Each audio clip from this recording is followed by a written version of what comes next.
Hello, everybody. Welcome into the Fantasy Pros Dynasty Football Podcast. I'm Ryan Wormeli, joined for the last time this offseason, not for the last time ever, not for the last time this year, but for the last time this offseason, by Scott Bogman and Pat Fitzmaurice. Guys, we are wrapping up our several month-long coverage of the three of us doing this show every week, as we always do, when we transition from the offseason into the regular season. We'll still have a bunch of stuff going on in the Discord, so everybody should go check that out, fantasypros.com/chat. We'll talk about that a little bit later, but we're going to have stuff going on there, chats with me and Fitz and Bogman, all that usual stuff. Of course, we're not going anywhere when we get into next year's Dynasty coverage as well, but for the purposes of transitioning to in-season, this is kind of a pseudo ending of at least this year's iteration of the show. So, Bogman, how do you feel? We all signed yearbooks. Yeah, exactly. We all signed yearbooks. I wrote a whole paragraph to Worm. Hope you get better. Yeah. Cats, all that stuff. Hags, all that. Yeah. Yeah. All that good stuff. It was, this is a fun season, and we'll still be here to answer your questions, of course, but now we got to dive into what's next in the Dynasty world, and what are you going to be trading those picks for next year? Yeah, we get into in-season, and, the conversation often does become about, hey, I'm out of contention, time to make trades, things like that. The next draft coming up is 2026, so we thought what better way to kind of help prepare folks for in-season trading than a surface level, kind of quick here, high, 30,000-foot view of the 2026 class, Fits. Yeah, always fun to take a look ahead, and I don't know if we can draw as many firm conclusions about this class as we were able to maybe draw about the class of 2025 a year ago, but I don't know. We'll talk it through. It's an interesting class for sure. I'm not sure that we might feel a lot better about this class in 4 months' time than we do right now. Yeah, I do feel like, Bogman, that tends to happen when we feel one way about a class several months out. We often feel very different when we get to the end of the college football season, and that can go in both directions. Sometimes the class looks a little worse if we thought it was going to be this epic class just because, guys get hurt or underperform, and sometimes it's the reverse. Sometimes a Joe Burrow comes out of nowhere, and all of a sudden this is a great year to have the first pick in a super flex when it didn't look like it going into the season, or whatever the example might be. I know you have kind of pushed back a little on some of the conversations we've had this summer about hey, you should be more willing to move your 2026 picks because 2027 looks so strong, and you're kind of well, hang on a second, there are going to be good players next year. Yeah, and that's not, it's twofold. It's not so much that the 2026 class is going to be great, because I don't know. It could be bad. It could be much better than we're projecting it to right now. But we also, 2027 is 2 years away from now. Jeremiyah Smith and Ryan Williams are by far the top, and we don't have those type of superstars here. So as long as they're healthy, there are better options at the top of the 2027 draft than there are the 2026 draft. But we don't know if those guys are going to be healthy, and we don't know what the rest of that class is really going to look like, because it is 2 full years away, and one season of college football will obviously change a lot of opinions. So there are going to be guys that fade into oblivion during the NFL draft season, during this college season, because they just don't perform well or they get hurt. And there are going to be guys that rise to the top that gain a lot of buzz and a lot of traction towards their draft stock. So I think we just don't know who is at the top right now. Are there those upper echelon starters? No, I don't see them today. But will there be starters for your team in next year's rookie draft? Of course. There's starters in every single rookie draft. We're going to go through position by position and sort of just discuss the relative strength of it. Hey, how does the quarterback class compare to last year or the year before? Things like that. We can maybe kind of do some comparisons between the positions, is this a good year to need a running back versus a receiver, things like that. And we could throw out some names that interest us, but this is very preliminary. Again, this stuff is going to change a lot throughout the college football season. So, be watching on Saturdays if you want to kind of get a leg up on your competition and get some early thoughts on Dynasty rookie, draft. Come join me over on the BP show. Say yes, Bogman. Me and Terrell and Seth. I really, and I know Fitz is similar to me. Like, there's just too much with like the NFL season for us to dive in. But Bogman is a man who can do it all. So get you a man who can do both. That'll be Bogman for the purposes of this. That's why show. I know no college basketball when y'all are talking about it later in the year. Because you're focused. That's why I know nothing about it. Yeah, when Fitz and I are talking Maryland versus Wisconsin on a cold January night, I'm looking at the transfer portal. Yes, exactly. Reminder for everybody that all of our 2025 consensus rankings and tiers can be found at fantasypros.com/rankings. From there, you can also navigate to our Dynasty rankings as well. We'll also probably wrap up the episode with maybe some final just thoughts on the general 2025 class, as kind of like putting a bow on our conversation that we have been having, really all summer. But before that, let's get into 2026 class. Let's start with the quarterbacks. Now, Bogman, you put together kind of a list of at least some of the relevant names here. We don't need to dive deep into all these guys, obviously. I'm kind of curious where you, as somebody who has maybe dived into this a little bit more than I have, not maybe, who definitely has dived into this a little bit more than I have so far already. I'm curious where you go with the quarterbacks. Is there the one name, obviously the most famous name being Arch Manning? Is there the one name that you feel like, hey, if you have the number one pick, like a year with a Caleb Williams or a Trevor Lawrence, there's not going to be a whole lot of debate? Or do you think this is going to be a class that it's going to be a lot of back and forth when we're at the combine and going through pro days, and whoever ends up getting drafted first might just end up being the guy to go first, and that'll determine it? How do you view this class when you initially sit down to look at it? This is the strength. Quarterback is the strength of this class. So if you're in a super flex and you need a quarterback, this is going to be a good season to go ahead and grab one at the top. It seems, right? Everything can change here. And that is with me, with the idea that I don't think Arch comes out. Maybe he does. Maybe his year is too good. He wins the Heisman by a lot. Texas dominates everybody and they're national champions. And it's just what does he have left to prove?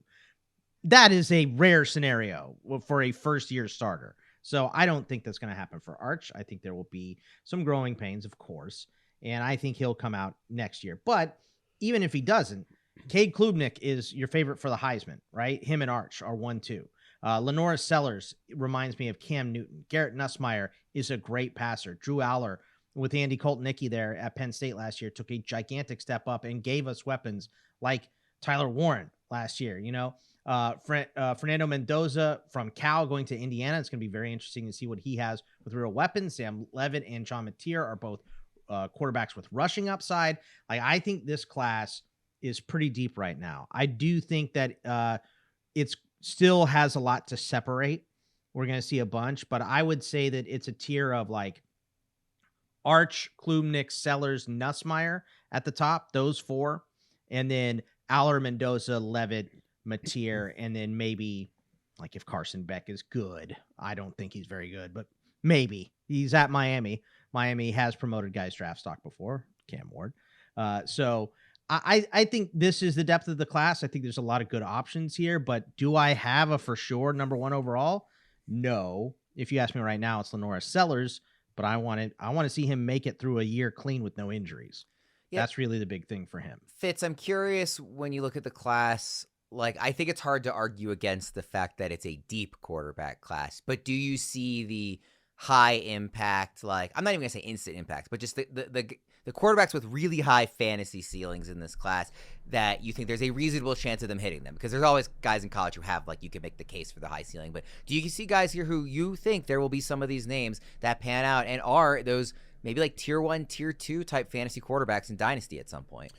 Yeah, the easy comparison to make with the quarterback class we like, I guess, is the QB class of 2024 with Jaden Daniels and Caleb Williams and Drake May and Bo Nix and JJ McCarthy. I think we have similar depth here. I don't know if there's quite the star power. You kind of have to squint to see it with some of these guys. And, since some of them are pretty purely pocket passers, it's hard to see it right away. Whereas last year, there was rushing upside with Daniels, May, Caleb for sure. Bo Nix has given us a little too, and JJ McCarthy. Actually, all of them can run to some degree or another. Not quite as much of that with this class, but I agree with Boggs. QB is probably going to be the strength of the class of 2026. It's going to be a better year for rookie drafts and Superflex than in one QB leagues in Dynasty.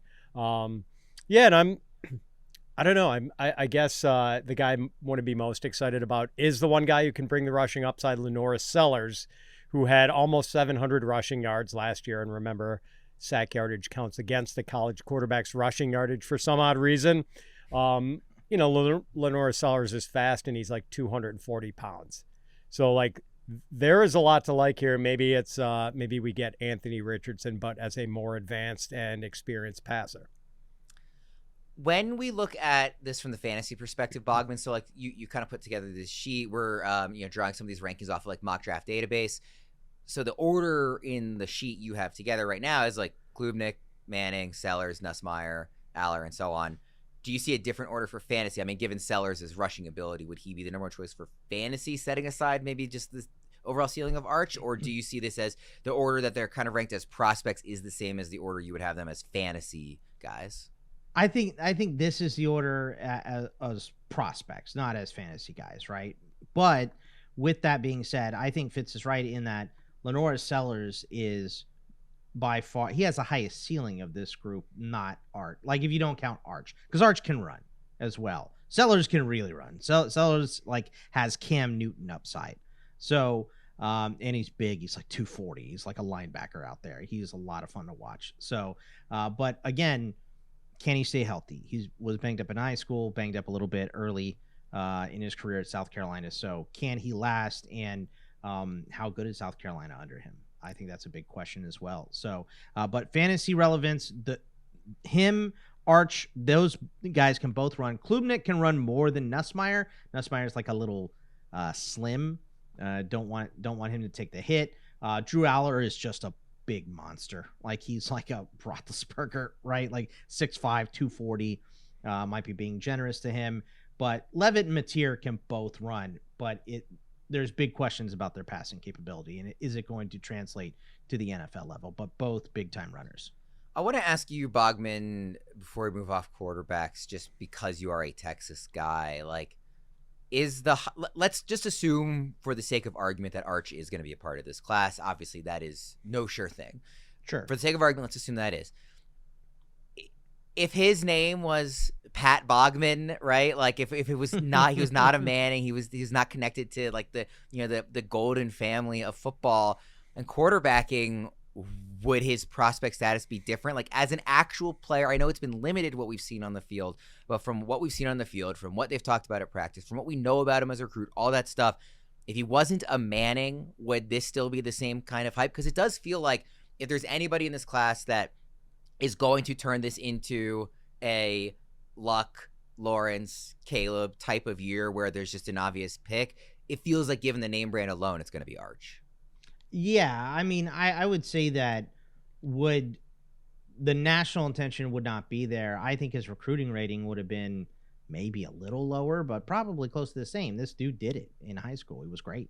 And he can run. He processes like a Manning that can run, and that's the excitement, and that is the buzz, and that is why Texas has, the target on their back for everybody this year. First time the number one team has ever been an underdog in the first game of the season in the history of college football. So, it's a tall task, but he's also surrounded by talent.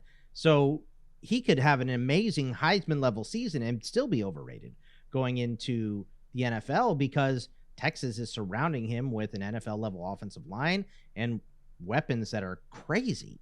So, is he going to be overrated? I think you can probably say that at any point with him, but is he really good too? Yes, absolutely.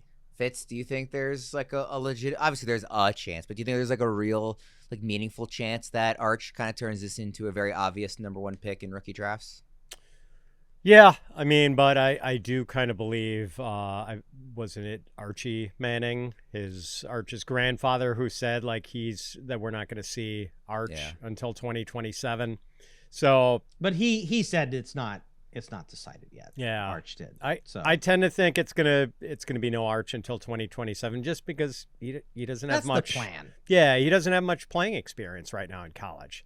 Like it has been a really slow rollout of Arch Manning in college football, and I'm kind of excited to finally see a full season of him as a starter. There are many Texas fans that were mad that Quinn had started for as long as he did, and Arch didn't get in there last year. I am excited for the possibility of debating Arch versus Jeremiah Smith if they both like hit what we think they can in 2027. For if you have the number 1 pick in those rookie classes, will be highly interesting. So this is and we think. I know, Bogman, you said this, Fitz. Do you kind of agree that quarterback you think is the strongest position in this class? I do. Okay. Definitely deep. We'll see what happens with the star power at the top. Let's go to the running backs. That was the star of the show. This, current 2025 class obviously was this historic class. It was, I think, Fitz, you kept saying that it was like 2 running back classes in one. They had star power at the top with Ash and Genty. There was extraordinary depth. A lot of those guys have only risen in like the redraft rankings this year throughout August, like Travion Henderson, like just a very, very excellent class. Feels like it'll be very difficult for the 2026 class to live up to that level as a running back class. But Fitz, when you look at the running back class, do you see any similarities? Can they get close to the 2025 class, or is this like no competition? I don't think it's a contest. I don't think it's on the same level. We're going to be excited about Jeremiah Love. And I know on the NFL mock draft database, like Jeremiah Love is projected to go in the first round next year. Wouldn't surprise me. Notre Dame, like a lot of people are familiar with him because we saw Notre Dame make a nice long playoff run last year. And Love has the juice. He's a guy we're going to get excited about, and I'd be shocked, like barring some sort of terrible injury, he's going to go in the first round of rookie drafts. And I'm pretty excited about Nick Singleton too, who's been like an impact player for Penn State for a while. And there are some other interesting prospects. It would be hard to guess at how they're going to be ordered after those 2 guys. I would imagine those 2 are definitely going to be in the top 3 or 4. But after that, and I'd love to hear Bogman talk about the Thunder and Lightning combination at Texas. Because I'm not sure which of those guys I should like more. 2 very different, but very promising backs. Yeah, I mean, I think you're absolutely right. When it comes to this RB class with the tippy top right now, it's Love and Singleton, and it's going to be difficult to break that. So, but those 2 are both studs. I mean, Jeremiah Love more, if we want to compare to this class, more Henderson, with Singleton being more Hampton, right? Like bigger bruising back in Singleton. With the guys at Texas, Trey Wisner just came on strong after CJ Baxter went out for the year in fall camp. He tore his ACL and PCL, missed the entire season. So the stats I threw up for him are from 2023 because he's coming off a major knee injury, but he was a massive prospect coming out. He was going to be the next Bijan, right? Then Jonathan Brooks. Yeah. So went Bijan to Jonathan Brooks, and then it's supposed to be Baxter's year this year, and he got hurt. So Trey Wisner played great down the stretch when Quinn Ewers was gimpy. So they have 2 great backs plus a strong offensive line at Texas now, and both these guys are high level prospects. And Boggs, when you say a massive prospect, that's literally and figuratively for CJ Baxter. Yes, like he is not a small dude. He's 6'1", 230. He is a thumper. Yeah, Trey Wisner is 6 feet, and he's not small. He's 194, but he's lightning. CJ Baxter's thunder. Baxter is the guy that he's the chiseled up rock guy that everybody, is excited to watch. So I think if he has a great year, he has a chance to crack into that group with Love and Singleton. Katron Allen is a very good back at Penn State as well. A little more balance from him. Le'Veon Moss has a great first step at A&M, as much as I hate to admit that. Jonah Coleman is a 3-down back. Jam Miller's first chance. Like, there are some backs here, but we have to see the cream rise to the top. A lot of this is just experience. I mean, even with Singleton and Allen, they split carries. So, we just want to see a little more. I'm going to want to see landing spots for these guys. I really like Darius Taylor, honestly, at Minnesota. Yeah. I have him in my Campus to Canton League. I like Jonah Coleman, too, honestly, as a sleeper. I'm going to want to see landing spots. The guys at the top, I'm curious, let's just say for Love and Singleton specifically, where would they slot in if they were in this year's class? Like, obviously, behind Genty, right? The way we talked about Genty, you can't really put anybody there, on that same level. But amongst that group of, like, the top 6 or so running backs that we were really excited about, Fitz, where do you think Love and Singleton would have fallen? I think Love would have been behind Genty and Hampton.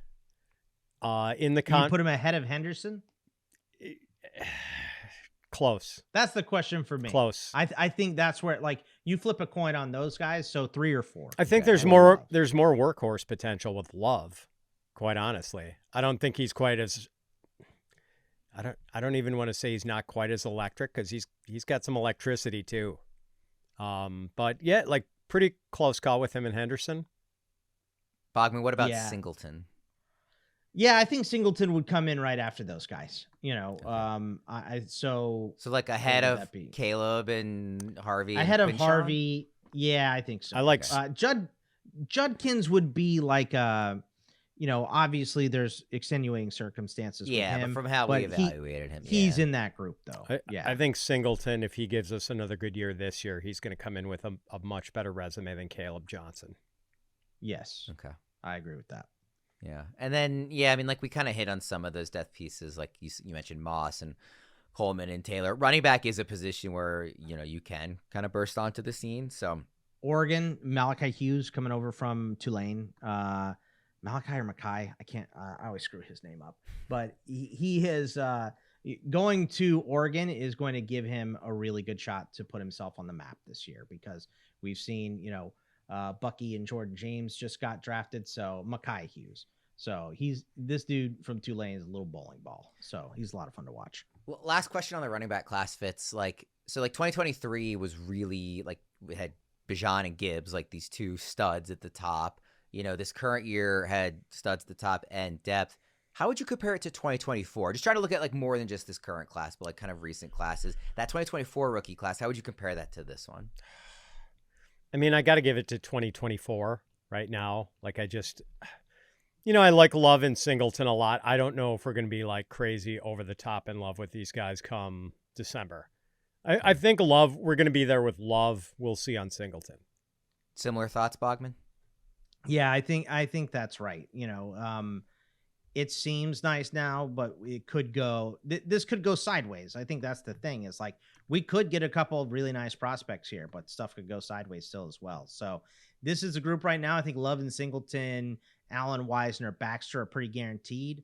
Outside of those, I'm not real sure. Interesting. Yeah, obviously 2024 looks a little different now with Jonathan Brooks's injuries. We were, you know, pretty interested in him at the time. Kind of no longer. By now, most of you have probably heard of Reality Sports Online, the powerful fantasy sports platform where owners get to build and manage their fantasy team like an NFL general manager. But the question is, have you tried it? It's time to go see what all the buzz in the Dynasty community is about. Free agency, multi-year contracts, or rookie drafts, multi-team trades, franchise tags, contract extensions, first-round rookie options, automated contract and salary cap functionality, and much, much more. Think it sounds complicated? It's not. The best thing about Reality Sports Online Fantasy Front Office is that it doesn't take any more time than a standard league. It just requires more strategy. Think you're among the fantasy elite? Well, this is the platform to test your mettle. Still not sure? You can test out your general manager skills for free in a mock free agency auction. If you like what you see, use promo code FantasyPros to receive a 10% discount on your team or league today. That's promo code FantasyPros to receive a 10% discount on your team or league today. Fantasy just got real at realitysportsonline.com. All right, let's go to the wide receivers here. Obviously, one of the strengths of last year's class. This year, maybe less so, but still some names that we liked a lot early and really like now, guys who have kind of risen, like Egbuka, and obviously Teterow, McMillan we were excited about. Travis Hunter, kind of his own little category there. Bogman, the wide receiver class for 2026, how does it compare? Yeah, it's not there.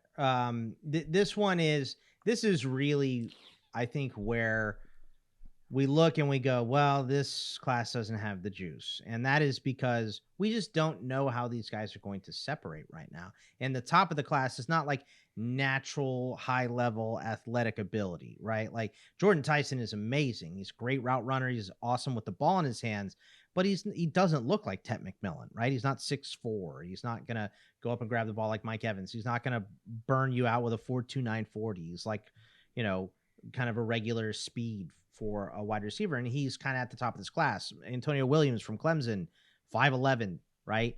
Fast, very, very fast, and a technician, but not unbelievably athletically gifted. You have to go down to a little more raw prospects for that. I mean, Denzel Boston is 6'4", 209. We like that, right? We got Carnell Tate's a big dude, 6'3". Jacoby Lane's a big dude at 6'4". Nick Harper is like biggest upside of anybody here. 6'5", 235. He's going to have Lenore Sellers throw him the rock, and he is a speed demon as well. Is he receiver or not tight end? Yes, Did he switch? He's a receiver. Okay. Yeah. I think they. I know he was a tight end when wideout. Maryland was recruiting him, like in high school, but I hadn't really paid attention since then, so he might have been. Yeah, I mean, I think he's so fast they just call him wide receiver. Yeah. So he's a physically. He's a big boy. Yeah. So there is that athletic upside plays here, but they just don't have as much experience as some of those other guys. They haven't carried their team for 2 years, 3 years, and have the whole team relying on them. So we know them, right? They might get that work this year, and then they'll skyrocket in value. But it's just right now we don't know. So this one, there is a lot of talent here, but it's a little shrouded in mystery, I would say, in terms of who is going to level out this year and really peak. Carnell Tate's a really interesting one to me because I think he's a good player. I know some people that are close to the Ohio State program who are really high on him, but he also is not going to be the number one target in the offense because they have Jeremiah Smith there, who's, Julio Jones reincarnate. So it'll be interesting to see, A, how he performs this year just, for college production, and B, what his prospect status ends up looking like if he's not the number. But I mean, Emeka Egbuka has long been the number 2 in the offense, and now we're all really excited about him in the NFL. Like, it was just a loaded, wide receiver room at Ohio State. So maybe Tate has a similar path there. Fitz, do you have, first of all, the same kind of high level thoughts on this part of the class, that this is really the receivers are why people view this as a down class? Yeah, I think so, because they're just not really any surefire stars here. I don't even know if Jordan Tyson is, and the NFL mock draft database has him going. He's the only one comfortably inside the first round. In the mock draft database, he's 16th overall projected. And then it drops down to Antonio Williams and Denzel Boston as end of the first round guys. So it could be one of those classes where every Dynasty podcast host, analyst has a different order for the top 5 or top 10 in next year's wide receiver class. You're going to see a lot of people caping up for a lot of different guys in this class, but it's going to be I could also see it being one of these things where our pre-draft rookie rankings at wide receiver and our post-draft rookie rankings look a lot different because guys either get drafted way higher than we think they're going to, or way lower, and the draft capital does not match up with our preconceptions about this class. So it's really fascinating. It'll be interesting to see how things shake out this fall, because there will certainly be guys based on productivity who jump to the top of the class, and some other guys who slip a little bit. The combine always means more for wide receivers anyway, right? It just, because they're so athletic, you can really test the athleticism. But I think this year in particular, you kind of made the point, Worm, with at the very beginning, is this going to be the year where maybe the combine separates the quarterbacks at the top? I think the wide receivers, that's the big thing, is that the Senior Bowl, the combine, the whole process in post January, after of course the college football season, we're going to have guys rise and lower because of the football season, what's on the field. But I do think that the Senior Bowl and the combine are going to matter the most for wide receivers this year, more than they have in the past. I will say it's a pretty fun mix of big X receiver types and smaller speedy slot guys. There's some big dude. We mentioned Nick Harbor of South Carolina and how massive that guy is. But just Denzel Boston is a pretty big dude. I think 6'4", 210. Who else? Elijah Surratt of Indiana, 6'2", 210. There's some really big alpha target earner. Oh, another one of the big guys, Trey Lance's younger brother, Bryce Lance at North Dakota State, 6'3", 210. It's going to be interesting to see what he can do, and maybe one of these Lance boys will pan out in the NFL. I wanted to ask about a guy on the other end of the size spectrum, Zachariah Branch, who was a top 10 overall recruit the year he came out. Went to USC. I thought he was going to shine in Lincoln Riley's offense, super fast, big play guy.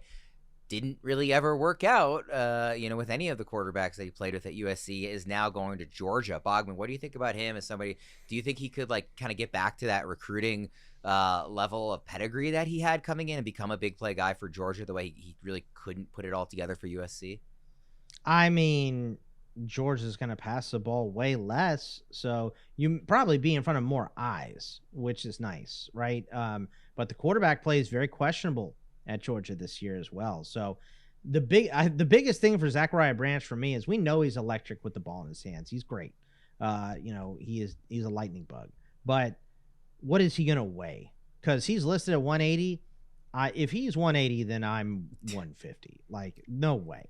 There's no way he's 180. So I think the weigh-in will matter for him. But he is a really good player. But he going to Georgia does two things. Number one, probably puts more money in his pocket today, and number two, just way more eyes are going to be on you if you're in the SEC and playing in front of national audiences every single week. So I think his draft stock will raise a decent amount, specifically if he makes some big booming plays.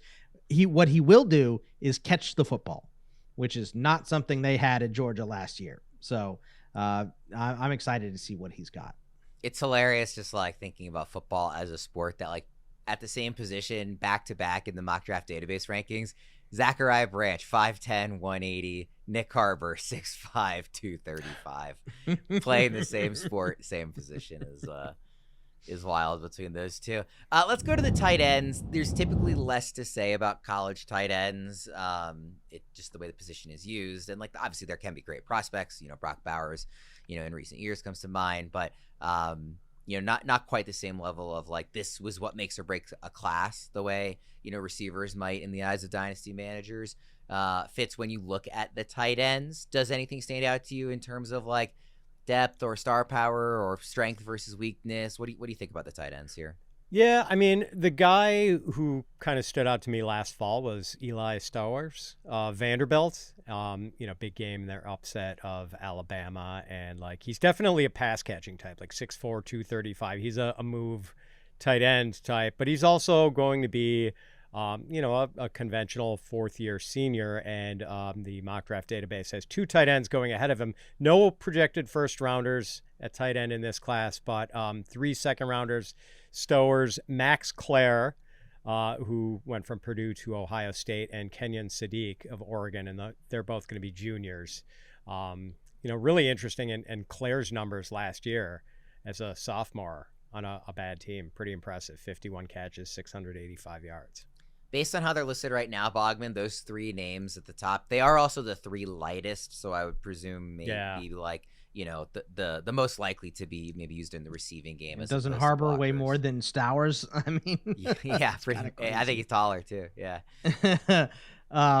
Yeah, look, we have no idea. That's basically what the tight end class is now, because like Claire going to Ohio State is not good for his pass catching and his fantasy prowess, probably right? Not. Because Tate and Jeremiyah Smith are going to catch the ball there. They're going to go their running backs. They're not throwing the ball to Claire much, but again, more money in his pocket today and also more draft stock for him.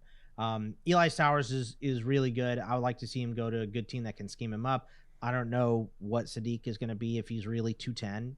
Obviously, he has a lot of mass to put on to play tight end in the NFL or switch to wide receiver or big slot, Isaiah Likely-ish, but that also caps your fantasy upside. Jack Endries is a guy that Jack Endries and Brett Norfleet, Tanner Koziol, those are the dudes that I like. And there's all guys with size, right? Jack Endries, 6'4", 240, coming over from Cal. Now gets Arch Manning as his number 1 QB. I like Lawson Lucky and Delp too, but again, weird quarterback play this year with Gunnar Stockton at Georgia. Don't know if that's going to work out for them. Brett Norfleet is 6'6", 263, so could be a nice piece. And Koziol is 6'7", 240, coming over to Houston from Ball State from last season. So those are some guys that I look to hope, because they're so physically gifted, to see some helium rise and them catch some footballs this year. So correct me if I'm wrong, Bogman. It sounds like if I was to rank the relative strengths of each position group, it would be something like quarterback, running back, tight end, receiver? Or would you... I go wide receiver, tight end. Right, receiver, tight end. Okay, but those are the bottom 2. Yes, for sure. Fitz, same order? Basically the order we win in, QB, RB, wide receiver, tight end? Yes. Okay. And then overall, like, I didn't ask you guys to do this ahead of time, but I'm going to make you do it anyway. All positions combined, overall, if you had to assign a grade right now to how you view the strength of the class, 2024 was awesome. That was an A. This year you could put whatever you want on it. What would 2026 be if you had to give a grade right now, just projecting out what it'll look like, a few months from now, Fitz? I'm going to start low and go C. C. Okay. Bogman? C+. I agree. It's there's some weaknesses here, but I do think some of these guys will rise, but we're going to get the fall off on a lot of them as well. So then let me ask you this. In a general sense, and obviously everything is contextual and specific to the individual player and the managers involved in all that. If we're calling this a C or a C+, are you going to, be noticeably less aggressive in trying to trade for these picks, or noticeably more aggressive, Bogman, in trading away these picks if you're a contender this season? Trading for, I will be noticeably less aggressive. Trading away, I don't think because the picks are still shrouded in mystery and people don't know, so they still hold more. People like the chance to make their own mistake instead of having the mistake they have on their roster right now, or whatever it is, or the other mistakes that they made. So I think that trading them away, they still hold value. Trading for them, I'm less inclined. But I think 26 and 27 have a pretty similar value today. And that's crazy because you have to wait 2 years for 27. So it should be the next upcoming class should hold way more weight. It just doesn't right now because of we just don't know. I do think there are going to be some separation, but we don't have it right now. Fitz, what do you think? Kind of same question, just about in general how you're approaching trading both for and away draft picks in this class. I'm not necessarily disinterested in acquiring 2026 draft picks. There are guys we're going to want to draft next spring. Sure. There's no question about that. But, like Bog said, I mean, he said the value of 2026 and 2027 rookies is pretty similar, even though the 2026 guys are going to give you an extra year of production up front. I would go so far as to say I would rather have a 2027 first or second than a 2026 first or second. I don't hate that either. Yeah. If you've got any startup drafts coming up, let Draft Assistant be your guide. Draft Assistant connects directly to your draft and provides both real-time pick suggestions and estimations on which players might get taken before your next pick. Draft Assistant fully integrates your customized cheat sheets and suggests picks based on your rankings, team build, ADP, and other factors. Dominate your draft in real time without the guesswork with Draft Assistant at fantasypros.com/assistant or on the Fantasy Football Draft Wizard app. Try it for free during your draft by claiming your 3-day trial of Fantasy Pros Premium at fantasypros.com/premium. All right, guys, I do want to kind of wrap up like our sort of summer coverage with some final thoughts on the 2025 rookie class. This can be really whatever direction we want to take it, just kind of a short conversation. It can be sort of like an overall takeaway on the eve of the season. It can be a player that you've changed your opinion on most this summer, something you felt like we learned this summer about the class as a whole or an individual player, any macro or micro level thought on the class. Fitz, I'll start with you. Yeah, it's always interesting to see the guys who, over a span of just a few months, shoot up in value. Guys who were not being taken in rookie drafts or being taken at the very end of rookie drafts who skyrocket. And obviously, Jacory Croskey-Merritt comes to mind, a guy who probably would have been a high second or maybe even late first round pick. Even in super flex drafts, I think this year, had those drafts been held in mid-August instead of mid-May. And like Jack Besh, a guy some people were pretty excited about who has been apparently thoroughly outplayed by Dante Thornton, a fellow rookie drafted later with the Raiders. And now Besh is kind of a guy who, I don't know if any dynasty managers actually cut him. They've got roster cutdowns before the start of the season, but so it's been kind of interesting to see that. That's what kind of comes to mind for me off the top of my head. I also didn't, prep you beforehand to do this, but I want to see if you can remember back to going into, let's say, like early January, what you kind of thought about this class, if you had like a grade in mind for it versus how you would grade it now. Do you think the 2025 class as a whole between January and now has risen in your estimation or fallen in your estimation? I think probably about the same, and I would have given it a pretty solid grade because of the running back caliber. Like I would have gone A minus B plus. And still about an A minus B plus now. Yeah, I think so. I'd go B plus. Okay. Bogman, what about you? What's kind of changed for you? What are some overall thoughts on the class? Yeah, I mean, I think the running backs remain strong, right? Like that was what we wanted. I think some of these wide receivers raised to the top. Obviously, the huge boost moving through the combine and the process, being a high pick and putting it on in camp and in preseason has been outstanding to watch. Travis Hunter getting a little more clarity on his role and obviously going to Jacksonville where they want to sell jerseys. He's going to be an offensive player, so we like that. So we gained a little boost there. I wish we would have seen more from Bill Croskey-Merritt at the collegiate level, right? We didn't get to see him play too much at Alabama State or New Mexico. We weren't watching then. And then he gets one game with the Wildcats and then they bounce him. Like that was their whole, plan for the run game last year. So wish we would have known more about him coming in, but obviously him rising to the top is good. Disappointed in guys like Kyle Williams and Jack Besh, that really have slid off. Tight end class is really good here. Like I don't know that I changed my opinion so much about the class overarching. I'm with Fitz. I probably would have given it like a low A or B plus, and that's where it has stayed right now as well. But it is interesting that some of these names raised, in camp and all that stuff, and some of them lowered. Kyle Williams has to be one of the bigger disappointments. That on the field disappointments. Obviously, Judkins, your biggest disappointment because who the hell knows what's going on with him. But yeah, it's still a very good class. The strength is in running backs, and we saw some wide receivers come out of it as well. A couple studs at tight end likely as well. So I still like this class a lot from 24.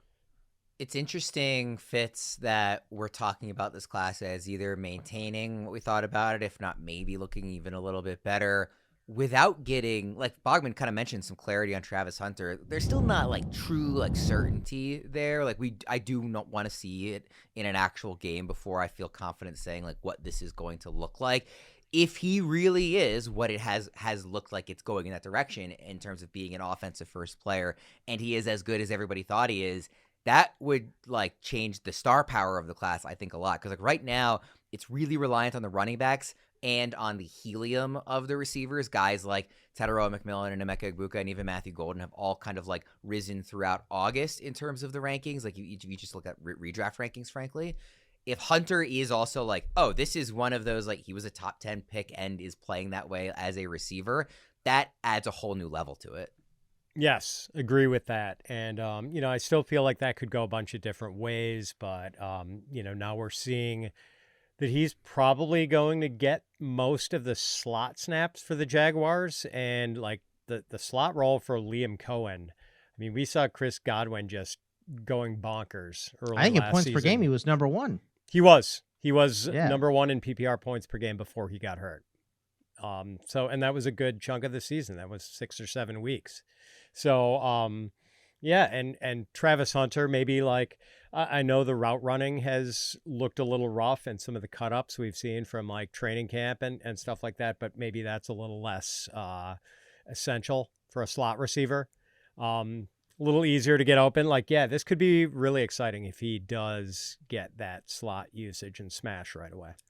I don't want to, just be the guy who's like super optimistic and says, oh, everything's going to work out and the best case scenario is going to hit for all these guys. There is a world where we're sitting here at the end of the season and we're saying like this class had like Cam Ward was actually deserving of being a number one pick and is like a top 15 dynasty quarterback, where there's two, wide receiver one dynasty types in McMillan and Hunter. I think that's on the table. Where there's two top 5 tight ends, which is borderline how we're already ranking them in dynasty rankings in Warren and Loveland.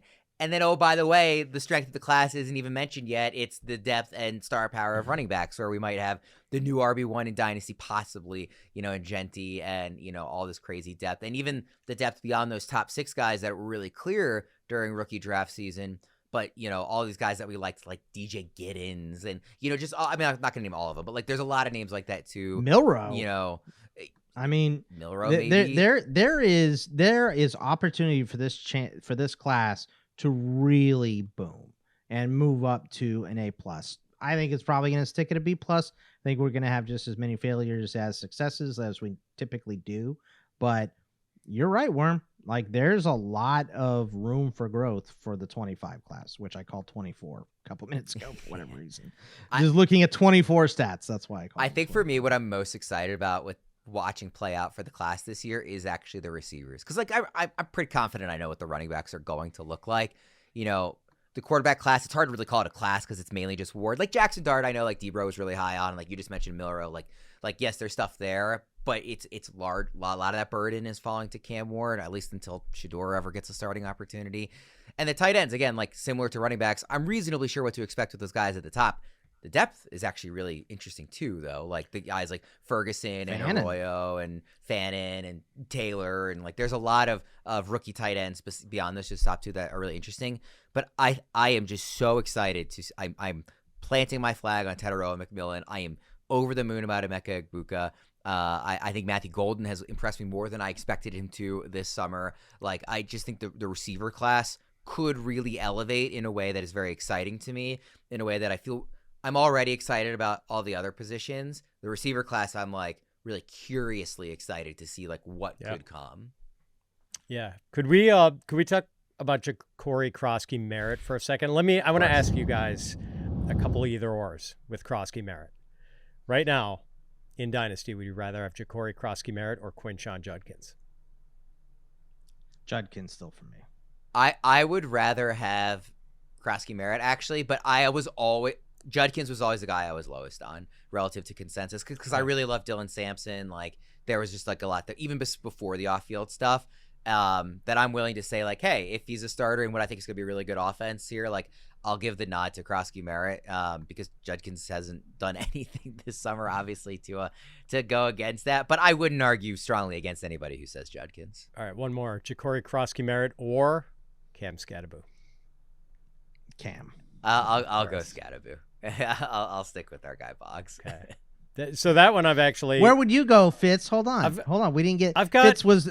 quiet right there. I've got Bill ranked ahead of Scatterbo right now in revised rookie rankings, okay. But it's close. It's close. I assume not ranked ahead of Judkins. Correct. I've got them all three in a row, basically. What do we think about Judkins quickly? Because I actually do think like we spent so much of the summer saying like oh, obviously the off-field stuff, yada yada. That is like a relevant part of this equation. There is a running back in this backfield that we liked in the pre-draft process. He hasn't done anything this summer, and oftentimes rookies, like when you start kind of the train has left the station and you kind of can have a lost rookie year. Like, are we thinking about moving him down more considerably, Bogman, a guy like Judkins? Not really. Okay. I mean, he's to me, I think he gets 6 games at some point, signs his deal, and goes. I think that's what it's going to be. So, no idea what the process looks like really at this point because he hasn't signed. They're talking about him trying to get back into college football like it's all a bunch of nonsense right now. But I think just like the Rashee Rice stuff, the NFL just drags this crap out, and then it's 6 games and he signs, and I think he's the best back on that roster still. Fitz? Yeah, that's the thing. I mean, we've kind of been a lot of people have been burying him after all of this, but like the minute he signs, I don't want to get in a point with my rankings where like, oh, I'm dropping him because he's still unsigned, like way down, and then the minute he signs, I have to move him way back up. Like we know he's going to sign eventually. And let's not forget the Cleveland Browns actually decided to draft Quinshon Judkins before Travion Henderson was drafted, which really surprised me at the time, but I think it was the Browns saying that they saw Judkins as a potential workhorse and Henderson probably just always as a guy who was going to have a tag team partner in the backfield. Of course, then the Browns went and drafted Dylan Sampson 2 rounds later, so it just kind of shows what organization we're dealing with here. I was going to say, I don't know that I want to give the benefit of the doubt to the Browns I know. making So, a surprising move. Exactly. Well, but what is clear is they want to run the ball, right? They passed more than anybody else in the NFL last season. Jerome Ford is not the guy of the future, clearly. When you draft 2 running backs, you don't believe in the guy that led your team last year. So they want 2 running backs to run the ball way more. And Judkins is going to be at the forefront of it with Sampson being the B. That is what the draft stock tells us. Now, that's not always the way it works when you get on the field. And,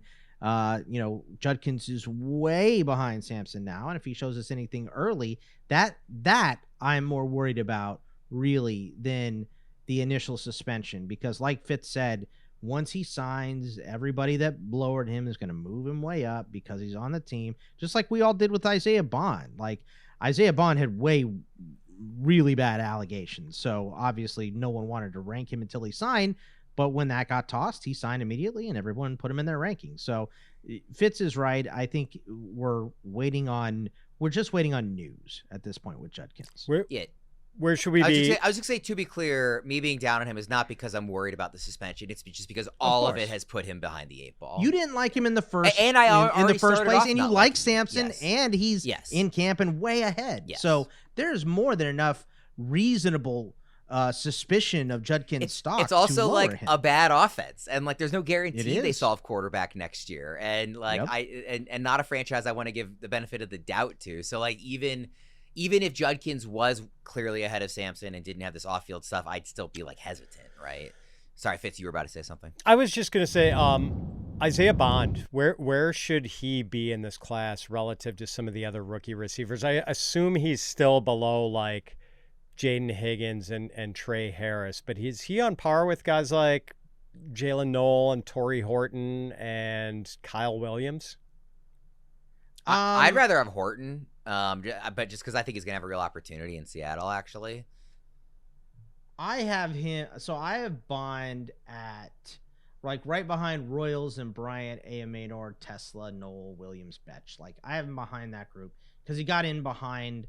There is ample opportunity. I think he could easily move up, but he definitely stays behind Higgins. Like if you want to put him in there with Trey Harris eventually, I think that's like his peak. All right. Yeah, I've got him behind Horton and I've got him behind Noel.